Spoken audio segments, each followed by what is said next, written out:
اعوذ باللہ من الشیطان الرجیم بسم اللہ الرحمن الرحیم السلام علیکم ورحمۃ اللہ وبرکاتہ. ناظرین میں ملک محمد سوکی اور میرے نال جناب ایس ایچ بنگوی صاحب. السلام علیکم سر. وعلیکم السلام.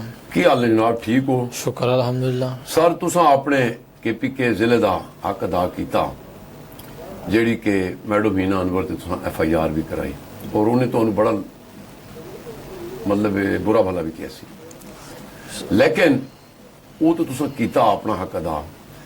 لیکن اج جڑی تساں ایڈیٹر جنرل دی رپورٹ چاہی ہوئی ہے ناظرین, اسی جھوٹ بولتے ہیں لیکن دیکھو مینوں دکھ یہ ہوتا ہے کہ جنہیں ادارے نے کام کرنا وہ بھی سو ہی گئے. ذرا اے دکانوں نے انہوں نے کہ کچھ کیتا یہ اسی نہیں کہہ رہے ہیں, ایڈیٹر جنرل دی رپورٹ دسو جی بھائی جی.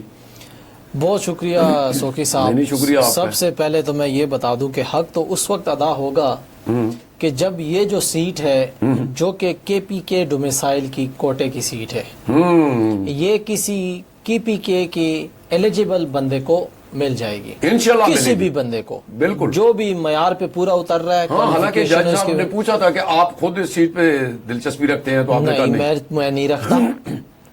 ہم تو یہ تھا کہ شاید یہ بندہ خود دلچسپی رکھ رہا ہے نا. دیکھیں جی میں صاف بات بتا دوں, نہ میں دلچسپی رکھتا ہوں, نہ میرا کوئی بھائی, نہ میرا کوئی جاننے والا, نہ میرا کوئی دوست یار, کوئی دلچسپی نہیں رکھتا. ٹھیک ہے. میں صرف اتنی دلچسپی رکھتا ہوں کہ میں نے جج صاحب کے سامنے بھی کہا تھا کہ دیکھیں جی کے پی کے کا جو کوٹا ہے آلریڈی ہمارے دیگر صوبوں کے مقابلے میں کم ہے, کیونکہ آبادی اس لحاظ سے نہیں ہے تو پنجاب کے مقابلے میں کم ہے. تو جو کم کوٹا ہے وہ اس کو بھی اگر آپ جعلی ڈومیسائل دے کے ہتھیار لیں گے تو یہ پھر زیادتی ہے. بالکل صحیح بات ہے. تو اسی وجہ سے پھر جج صاحب نے جو ہمارے حق میں فیصلہ لکھا تھا وہ ابھی تک میرے پاس ہے. ٹھیک ہے, اس میں جتنے بھی جو کرنا ہے کر لو, انہوں نے الزامات لگائے تھے, وہ الزامات میں دوبارہ دہرانا نہیں چاہتا. نہیں دہرا بھی دے تو کوئی نہیں. ٹھیک ہے, وہ جج صاحب کے سامنے انہوں نے کہا تھا, جب جج صاحب نے پھر فیصلے میں لکھا تھا کہ نو مینیفائڈ انٹینشن, ایسی کوئی بات نہیں ہے جو انہوں نے الزام لگایا. نہ ہم نے پیسے مانگے ہیں نہ ہم نے کوئی بےہودہ چیز مانگی جو کہہ رہی تھی, جو انہوں نے جج صاحب کے سامنے کہہ دیا. اچھا سوکی صاحب, میں ایک کیس سٹڈی کر رہا تھا تو اس کیس کو سٹڈی کرتے ہوئے میرے سامنے جو ہے نا میری ہی کیس سے ریلیٹڈ ایک سٹوری سامنے آ گئی. آپ نے مجھے کال کیا کہ سوکی صاحب. ہاں, اور وہ سٹوری جو ہے وہ لوک ورثہ کے حوالے سے ہے. جی. اور وہ لوک ورثہ میں جو شاپس ہیں جی اس کی جو الاٹمنٹ ہے وہ انلیگل ہوئی ہے. ٹھیک ہے, قانون کی تقاضوں کو پورا نہیں کیا گیا. تو یہ سٹوری جب میں نے اس کو پڑھی تو بہت خوفناک قسم کے انکشافات ہوئے, جو کہ آڈیٹر جنرل آف پاکستان میں کتاب دکھا دیتا ہوں. جی. یہ آڈیٹر جنرل آف پاکستان کی بک ہے اور یہ صفحہ نمبر 289 ہے. ٹھیک ہو گئی, یہ یہاں پہ موجود ہے, میں یہیں سے جو ہے نا جی عوام کو بتا رہا ہوں جی کہ لوک ورثہ میں جو شاپس ہیں جس کی تعداد قریباً کوئی 50-60 سے زائد بنتی ہے, جس کی میں تفصیل بتانے جا رہا ہوں. سب سے پہلے اس میں ہیریٹیج میوزیم کی 10 دکانیں ہیں, پھر اس میں فوڈ کورٹ کی 7 دکانیں ہیں, پھر آرٹیسین بازار کی 16 دکانیں ہیں. اچھا, پھر اس میں کرافٹ شاپس کی 20 دکانیں ہیں, پھر اس میں فائبر گلاس سٹالز کی 6 دکانیں ہیں, ٹک شاپ ہے, اوپن سپیس ہے اور وین گارڈ بک ہے. تو یہ ساری دکانیں انہوں نے رینٹ آؤٹ کی, لیکن رینٹ آؤٹ کی اپنے من پسند بندوں کو. اب میں کیوں کہہ رہا ہوں کہ من پسند بندوں کو, کیونکہ according to the law rule 12(1) of the public procurement regulatory authority rules یعنی PPRA 2004 states that over 500,000 Pakistani rupees یعنی 5 لاکھ سے لے کے up to 3 million Pakistani rupees 30 lakh روپے تک کا جو معاملہ ہوگا اس کو باقاعدہ جو اتھارٹی ہے اس کو جو اشتہار ہے اخبار میں بھی دے گی, پیپر میں بھی دے گی, اور ساتھ ہی میں جو اتھارٹی ہے جیسے کہ لوک ورثہ اس کی ویب سائٹ پہ بھی دے گی. وہ کام نہیں کرتے ہیں, وہ کام انہوں نے نہیں کیا. پھر اس کے بعد اس کے اوپر سوکی صاحب اوپن جو ہے نا وہ بڈ ہوگی یعنی آکشن ہوگی. پھر اس کے بعد جو اس کا اہل قرار پائے گا ان کو یہ دکانیں الاٹ ہو جائیں گی. لیکن یہ جو میں نے آپ کو دکانیں بتائیں تفصیل بھی دے دیں. تفصیل میں آپ کو بتا دیتا ہوں. دیکھیں اس میں ہیریٹیج میوزیم کی 10 دکانیں ہیں. ٹھیک ہے, ان کو منتھلی رینٹ پہ دیا گیا 10,800. کیا بات ہے, ایک دکان, واہ جی واہ, لوک ورثہ میں. ٹھیک ہے. اب یہ دیکھیں میں ادھر بات کاٹوں گا جو کہ انہوں نے خود جو رائٹ ٹو فرمیشن میں نے پوچھا ہے کہ بھائی دیہڑی کی میوزیم کی کتنی پرچی ہوتی ہے تو انہوں نے 70 سے 80 ہزار روپیہ انہوں نے بتایا، حالانکہ یہ بہت زیادہ ہے، لیکن 70 سے 80 ہزار روپیہ یہ مانے ہیں۔ اس کے بعد سن لیں جو اوپر ہے کیا نام ہے پاکستان مونومنٹ کے پاس جو میوزیم ہے ادھر سے 80 ہزار سے لاکھ روپیہ انہوں نے بتایا ہے، ٹھیک ہے جی، یعنی 2 لاکھ روپیہ تو صرف ہو پرچیوں کی انکم ہے، تو یہ کیا کر رہے ہیں بھائی؟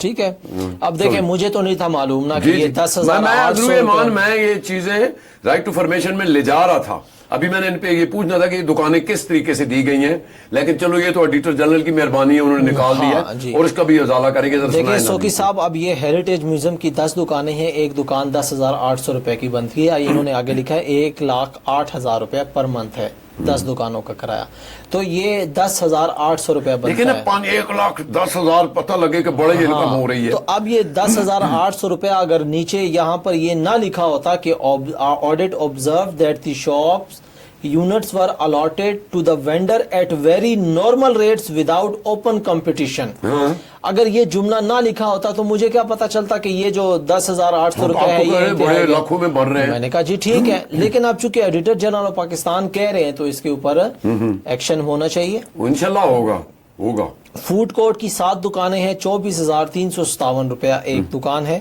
پھر اسی طرح 16 دکانیں جیسے میں نے پہلے بتایا کہ آرٹیسین بازار کی ہیں 9,750 روپے کی ایک دکان، کرافٹ شاپ کی 20 دکانیں ہیں 18,000 روپے کی ایک دکان ہے، حالانکہ اس کے آس پاس جو ہے نا سوکی صاحب یہ جو جتنا بھی ایریا ہے یہاں پر جو ریڑی ہوتی ہے نا، جو کہ ویسے تو الاؤ نہیں ہے لیکن اگر کوئی سٹال وغیرہ کوئی الاٹ کرتا ہے CDA سے تو اس سٹال کا بھی میرے خیال سے 50,000 لاکھ سے زیادہ ہی کرایہ بنتا ہے، ہاں اگر جس طرح CDA کرتا ہے جی جو وہاں پر دیکھیں اور بھی بہت سی چیزیں ہیں نا، وہاں پر ہرٹس بھی ہے، وہاں پر پرائیویٹ ہرٹس بھی ہیں نا سر، بہت کچھ ہے۔ پہلے آپ دکانوں کی پہ چھوڑیں۔ اچھا، کرافٹ شاپ کی 20 دکانیں ہو گئی، فائبر گلاس سٹالز کی 6 دکانیں ہیں، 10,000 روپے کی ایک دکان انہوں نے دی ہے، دکان دی ہے۔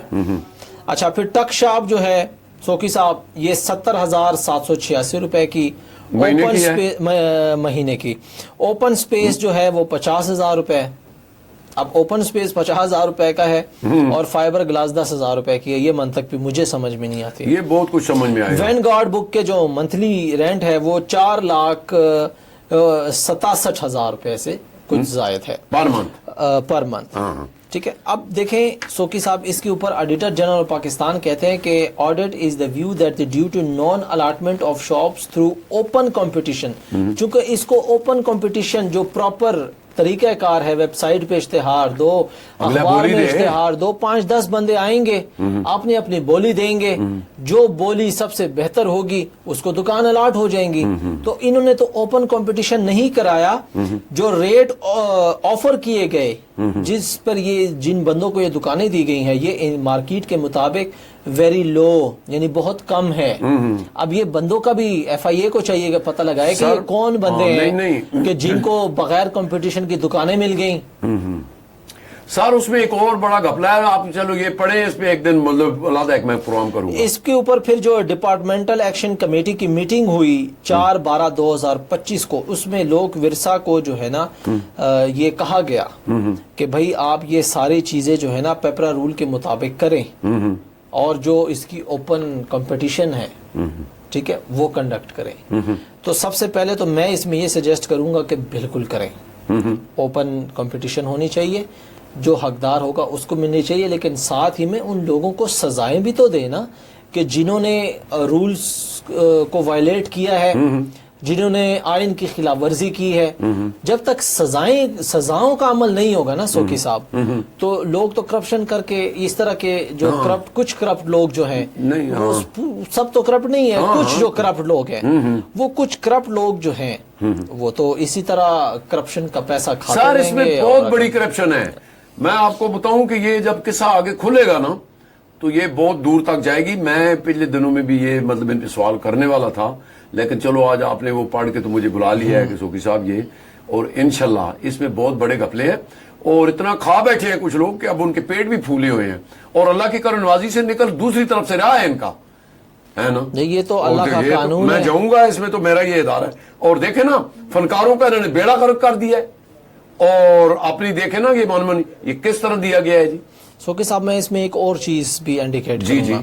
وہ یہ ہے کہ دیکھیں جی ہمارے لوک ورثہ جو ہے نا فنکاروں کو نرش کرتا ہے, ٹھیک ہے, لیکن ہمارے پاکستان میں ایسے ایسے ٹیلنٹڈ فنکار ہیں, ایسے ایسے ٹیلنٹڈ سکلڈ لوگ ہیں, وہ ابھی تک جو ہے نا اسی طرح گلی محلے میں خوار سر ہو میں رہے ہیں. یہی عرض کر رہا ہوں نا, میں کیوں پیٹ رہا ہوں. یہ صرف ان لوگوں کو جو ہے نا آگے لے کے آتے ہیں یا ان لوگوں کو وہ موقع دیتے تو میں ہیں. نے بتا دیا, اس پہ تو آپ کو بتانے کی, یہ تو صرف جو ان کو کک بیک دیتے ہیں, کمیشن دیتے ہیں, اور مطلب ہے کہ جیلی چیکوں کے حساب سے میں کھل کے کہہ رہا ہوں, میرے پاس ثبوت ہے. 50,000 کا چیک جو بی بی کبھی ادھر آئی نہیں ہے اس کو اوپر کہتے ہیں جی 5,000 وہ خاتون رکھ لے, 45,000 ہمیں دے دے. یہ جو مطلب ویلفیئر فنڈ کا پڑا ہوا ہے پیسہ. بس سوکی صاحب اب چونکہ آڈیٹر جنرل کی رپورٹ بھی اس پہ موجود ہے انشاءاللہ, تو جو ان کے ای ڈی ہیں ایگزیکٹو ڈائریکٹر لوک ورثہ کے, شاید وقاص نام ہے جی ان کا, جی وہی ہے. میں ان سے ریکویسٹ کروں گا کہ آپ ان سے ضرورت ہی نہیں ہے کرنے کی, ان کو میں نے ریکویسٹ معاملہ نہیں چلے گا انشاءاللہ, پورے پراپر طریقے سے چلیں گے. کوئی ریکویسٹ نہیں ہے, کیونکہ میں نے ان کے خلاف جو اینا جیل میں رہی ہے, میں نے جا کے سیکٹری کو لکھ کے دیا ہے کہ بھائی وہ اس مطلب ابھی وہ کیا نام ہے جیل میں ہے, کوارٹ سینٹر جیل میں. منسٹر کو لکھ کے دیا ہے, ان کو دیا ہے, انہوں نے کیا کیا ہے.